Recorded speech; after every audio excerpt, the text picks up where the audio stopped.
Hi, my name's Ishan, I'm 21 years old and I've got a portfolio worth over £300,000 to my name. And I didn't do this overnight. Actually, it took about 4 years of consistent hard work and basically building certain habits that would change the way I do everything when it comes to my finances. So in this video, I'm going to cover the habits that actually build wealth in 2026. So the first habit is tracking your energy, not just the money. Most people tell you to track where your money goes, but the real question is, did that spending actually improve my life? So what I want you to do is start rating your spending. Did this spend actually add value to my life? Or did it have a neutral impact on my life? Or do I actually just regret the purchase? You'll soon realize that it's not actually about spending less. It's about spending better on quality things that will genuinely provide value to you. The second habit that I want you to focus on is to build a default financial system. So you basically have to design a system where you're saving by default, you're investing automatically, and then you're spending whatever is left.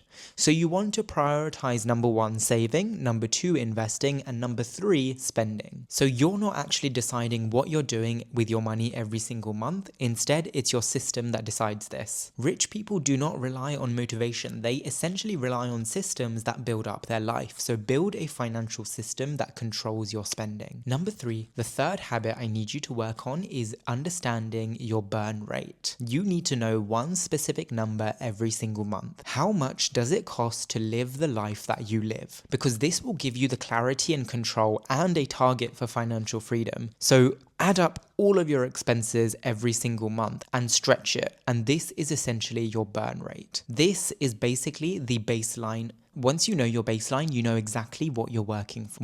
We then move on to habit number 4, where you have to increase your income rather than cutting back costs. Most advice that you're given is about saving money and putting it away, but that is wrong. You solely have to focus on increasing your income. Lifestyle inflation is a thing. Realistically, you can only save so much money, but income, it is scalable. You can constantly earn more money every single month. So you have to strive to have a plan that allows you to earn more and more each month. So shift your mindset to something like, how can I earn another £500 this month? Utilize your skills, start freelancing, start making content, leverage what you have, because this is how you're going to accelerate everything. Number 5, you need to start experimenting a bit with your money. So instead of holding specific budgets for specific things, treat your finances like a test. Maybe experiment cutting some subscriptions for 30 days, whether it's a Spotify subscription, a Netflix subscription, something you might not use. Just cut it for 30 days. It's not forever.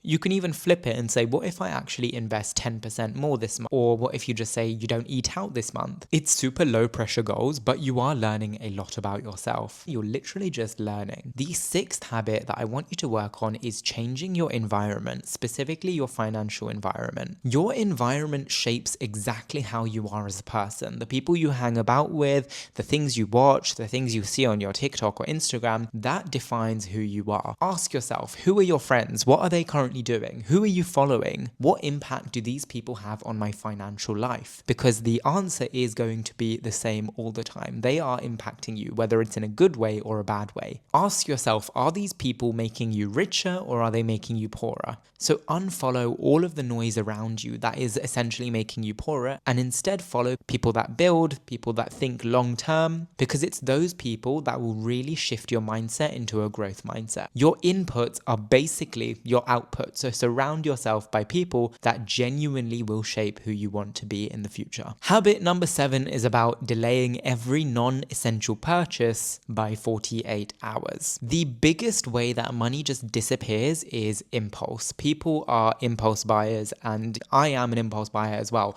but you have to learn to control that. Whenever you want to buy something, delay it for 48 hours. You need a period where you are just sitting and thinking whether this will make a difference to your life. It will essentially just create a layer of friction. But the reason you're doing this is because 70% of the purchases actually just disappear, and the rest, i.e. the 30%, actually become intentional. This method can literally save you thousands of pounds, especially if you consider yourself an impulse buyer. And the final, I think most important habit, number 8, is turning your skills into assets. Every single person watching this video has a skill, whether it's tutoring, whether it's editing videos, whether it's AI, coding, building websites, gardening, cleaning windows.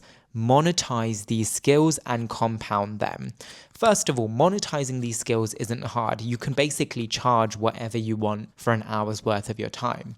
But then compounding them is where you really start to make money because you're turning it into a scalable business. The goal isn't knowledge or having so many skills. It's actually about leverage. Leverage one skill that you have perfected and really scale a business on the back of that model. I personally did this when I was teaching. I was a tutor for about 2 years. I built a tutoring agency back when I was 16 and 17 years old. And then that basically got sold, and here I am today. I also made a talent management agency specifically focusing on the educational sector on TikTok. And again, I scaled that from when I was 17 years old to now 21 years old.